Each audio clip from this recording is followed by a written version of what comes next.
नमः शिवाय दोस्तों। आज के इस वीडियो में हम जानेंगे कि सावन के महीने में पड़ने वाले सोमवार को हम अपने घर में आसान तरीके से भगवान भोलेनाथ की पूजा कैसे करें। प्रतिमा की पूजा करना हो या फिर शिवलिंग की पूजा करना हो, आप इन सामग्रियों के साथ में आसान विधि से सरल मंत्रों के द्वारा भगवान भोलेनाथ की प्रसन्नता प्राप्त कर सकते हैं। माता पार्वती को क्या क्या चीज़ें हमें चढ़ानी हैं, कैसे पूजा करनी है, वो संपूर्ण जानकारी इस वीडियो में आपको मिलने वाली है।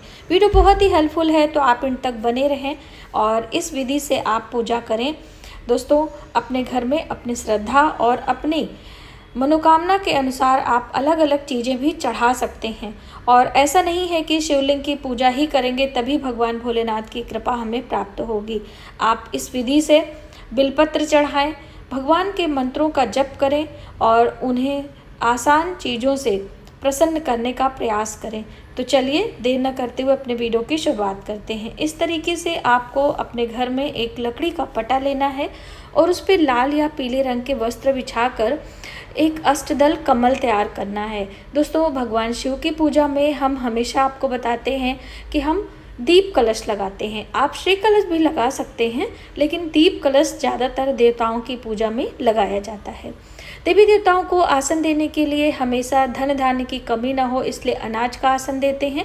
यदि आपके यहाँ कोई परेशानी है, कोई चूहे आदि आते हैं, तो आप फूलों का आसन और फूलों का अष्टदल कमल भी बना सकते हैं। कलश के अंदर हम जल भरेंगे। ये शुद्ध जल है, थोड़ा सा हमने गंगा जल मिश्रित किया है इसको। और अब इसके अंदर कुछ विशेष चीज़ें हम डालेंगे। तो गंगा जल मिश्रित जल में आप लौंग, इलायची, सुपारी, सिक्का और इस तरीके से अक्षत आदि डाल सकते हैं, क्योंकि ये कलश हम एक दिन के लिए लगा रहे हैं। बहुत सारी बहनें पूरे सावन के महीने के लिए कलश लगाती हैं। ऐसे में आपको अक्षत नहीं डालना है और पुष्प भी नहीं डालना है। देखिए, अक्षत और पुष्प क्या है, लंबे समय तक रहेगा तो उसमें सड़न और बदबू हो जाती, इस वजह से नहीं डाला जाता है।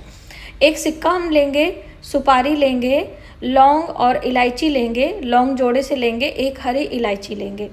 और दोस्तों, आप इसमें हल्दी की गांठ डाल सकते हैं। हमने अष्टदल, ये जो हमारा अष्टगंध चंदन है, इसमें बहुत सारी चीज़ें मिली होती हैं, इसलिए हमने इसका इस्तेमाल किया है। आप चाहें तो थोड़ा सा कपूर और इत्र भी डाल सकते हैं। अब हम इसके अंदर पल्लव डालेंगे आम का, और आप इसमें पान के पत्ते भी रख सकते हैं और पाकड़, बरगद और पीपल के पत्ते, यानी 5 अलग अलग प्रकार के पल्लव भी डाल सकते हैं।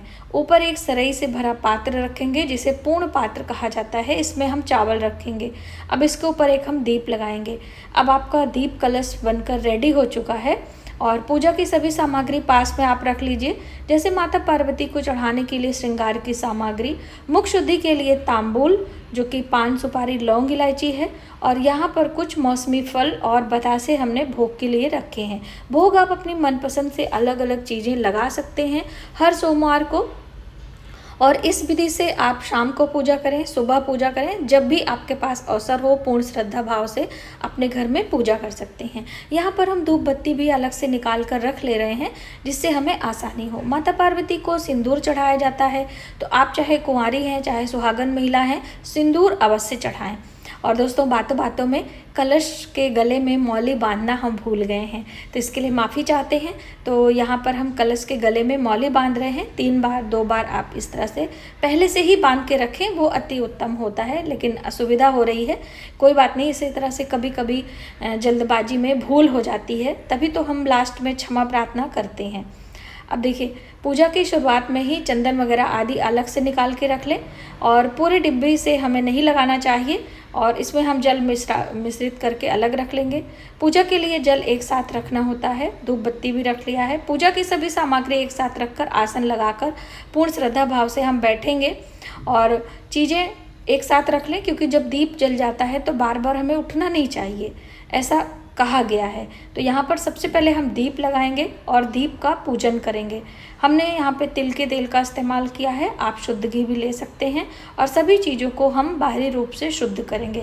आप शुद्धिकरण मंत्र भी पढ़ सकते हैं, या फिर नमः शिवाय करके आप इस तरह से पूजा की शुरुआत कर सकते हैं। सबसे पहले हम भगवान गणेश का ध्यान करेंगे, उनकी कृपा से हमारा ये व्रत संकल्प पूर्ण हो, ऐसा भाव करते हुए हम सबसे पहले संकल्प लेंगे।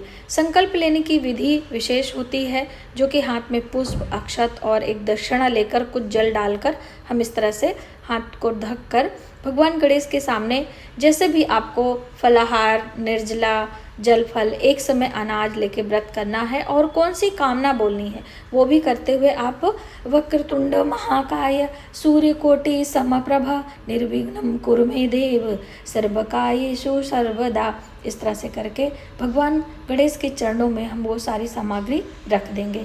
अब पूजा की सेकंड विधि है अक्षत बनाने की। तो यहाँ पर हमने 3 बारी अक्षत जल से धोया है और जल हमने चंदन में भी मिला लिया है। पूजा की सभी तैयारी करते करते आप नमः शिवाय, ओम नमः शिवाय पूर्ण श्रद्धा भाव से बोलते रहिए।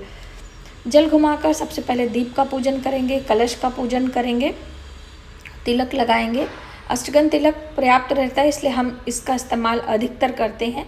तो अगर आपके पास रोली है आप उसे भी लगा सकते हैं यहाँ पर। और शिव जी की पूजा में रोली का इस्तेमाल हम कम करते हैं, माता जी को सिंदूर लगा देते हैं। अक्षत चढ़ाएंगे और इस तरह से यहाँ पर हमारा दीप का पूजन हो जाता है। पुष्प आदि चढ़ाकर, अक्षत चढ़ाकर हम कुछ मिष्ठान भोग आदि रखकर दीप और कलश का पूजन एक साथ कर लेंगे।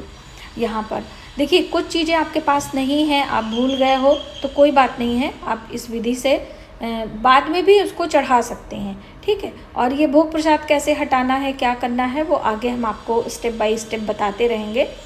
अब यहाँ पर हमने धूप जला लेना है और धूप और दीप जो सामने रखा है उसी को हम भाव कर देंगे, ठीक है। तो अलग से आपको दीप यहाँ पर लगाने की ज़रूरत नहीं है, अलग से आपको आरती करने की ज़रूरत है।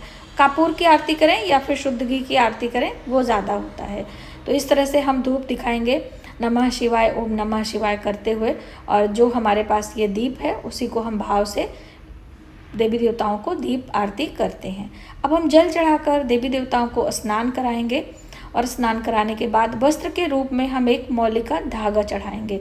देखिए हमने चुंदरी ली हुई है, तो लाल रंग की चुंदरी है, वो माता पार्वती को श्रृंगार के साथ में भेंट कर रहे हैं और वस्त्र के रूप में हमने मौली के धागे लगाए हैं और यहाँ पर हम तिलक लगा रहे हैं। तिलक सभी देवी देवताओं को, यानी माता पार्वती, गणेश जी को, उनके जो अस्त्र शस्त्र हैं, भगवान शिव के गले में श्रृंगार के रूप में नाग देवता हैं, आप सबको इस तरह से लगा सकते हैं। पुष्प अर्पित करिए, माला आपके पास है तो आप माला चढ़ा दीजिए, और कभी कभी माला नहीं मिलता है तो आप सिर्फ पुष्प चढ़ा सकते हैं, इत्र लगा सकते हैं।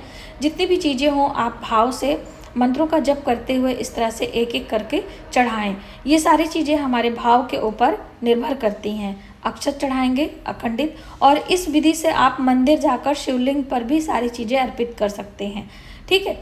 वहाँ पर शिवालय जाकर आप पूजा कर सकते हैं। आपके मन में हो कि बिना शिवलिंग की पूजा किए हमारी पूजा संपूर्ण नहीं मानी जाती है, तो ऐसा बिल्कुल भी नहीं है। प्रतिमा की ही पूजा करना हमारे लिए सर्वश्रेष्ठ होता है। शिवलिंग जो शिवालय होते हैं वहाँ पर जाकर हम पूजा कर लेंगे। यहाँ पर भोग का भाव करेंगे, निवेदन करेंगे। जब पुष्प माला आदि भेंट करते हैं तो हम उनको समर्पयामी यानी समर्पण की भावना से करते हैं, और जब कुछ भोग है, प्रसाद है, नैवेद्य है या फिर तांबूल है, हम उसे निवेदन करते हैं। तो बस यहाँ पर हमने भोग लगा दिया है, तांबूल दे दिया है, और साथ में हमने इधर श्रृंगार की जो सामग्री है वो भी भेंट किया है। सब कुछ भाव से। सावन के महीने में हरे रंग की प्रधानता होती है, तो हरे रंग की चूड़ियाँ वगैरह हमने ली हैं। आपके पास लाल है तो आप लाल भी चढ़ा सकते हो, और दक्षिणा चढ़ाना ना भूलें। ये दक्षिणा बाद में क्या करना है हम आगे स्टेप बाय स्टेप आपको बताते रहेंगे। इस तरह से सभी चीज़ें चढ़ाकर, सिंदूर लगाकर हम माता पार्वती से अपने अखंड सौभाग्य की प्राप्ति के लिए कामना करेंगे।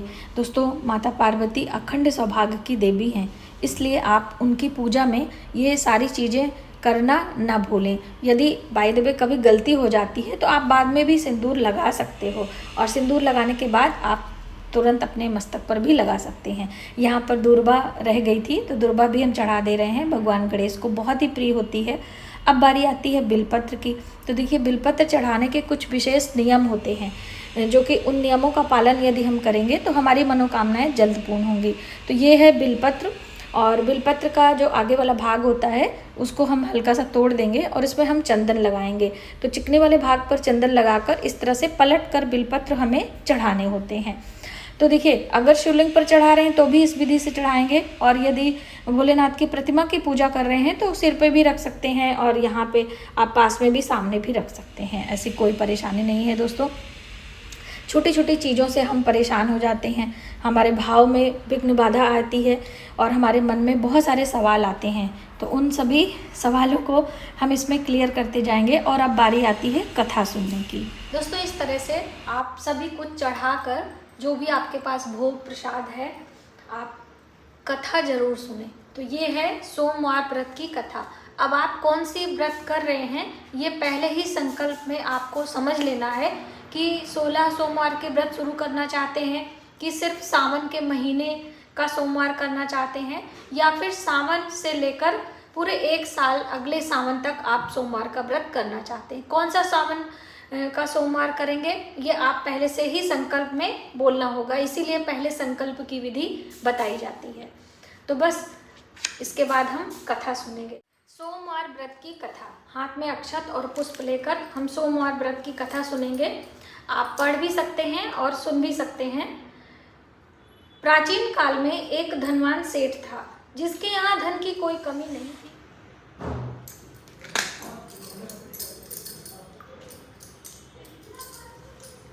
दोस्तों, इसमें भगवान शिव की आरती रहती है, तो पूरी आरती हमें करनी होती है। तो कौन सी आरती करनी होती है, बहुत सारी बहनें पूछती हैं। तो जय शिव ओमकारा प्रभु हरि शिव ओमकारा, यही वाली आरती हम करते हैं। और इसके बाद कर्पूर गौरम करुणावतारम, ये ज़रूर करते हैं। ठीक है, तो चलिए। ओम जय शिव ओमकारा प्रभु हर शिव ओमकारा, ब्रह्मा विष्णु सदा शिव अर्धांगी धारा, ओम जय शिव ओमकारा। इस प्रकार से आरती करने के बाद हम आधी परिक्रमा करेंगे और थाली को नीचे रखकर जल घुमाएंगे, और फिर हम देवी देवताओं को आरती देंगे। फिर से शीतलीकरण करके हम स्वयं आरती लेंगे। भगवान से क्षमा प्रार्थना मांगेंगे। तो हर बारी आपको क्षमा मांगनी है। हे भगवान भोलेनाथ, माता पार्वती, भगवान गणेश, आपकी कृपा हमारे परिवार पर सदैव बनी रहे। हमने जो कुछ भी कम या अधिक भूल से आपकी पूजा अर्चना की है, आप उसे स्वीकार करें और हमारी मनोकामनाएं पूर्ण करें। आपकी सदा जय जयकार है। इस तरीके से भगवान भोलेनाथ से हमें अपनी प्रार्थना और अपना क्षमा ज़रूर मांगना चाहिए हर सोमवार। ये जो भोग प्रसाद है, इसे आप हटा लीजिए। इसको हटाकर आप परिवार में वितरित करिए, आप स्वयं खाइए। और जो ये तांबूल होता है, इसको भी बहुत सारी बहनें पूछती हैं हम क्या करें। तो ये देखिए, आप अपनी रसोई में, चाय में, किचन में डाल सकते हो। ये पान अगर आप खाएं तो खाएं, वरना फिर आप विसर्जित भी कर सकते हो। किसी को खाने वाला हो तो खा भी सकता है। ठीक है, और ये सुपारी भी आप एक एक करके इकट्ठा करती जाएं। जब लास्ट में उद्यापन करेंगे तो हम पुरोहित को दे सकते हैं। ठीक है, अब ये पान, सुपारी, लौंग, इलायची दोबारा हम इस्तेमाल नहीं कर सकते हैं। यहाँ पर जो ये श्रृंगार की सामग्री है, इसे आप यहीं पर रहने दीजिए।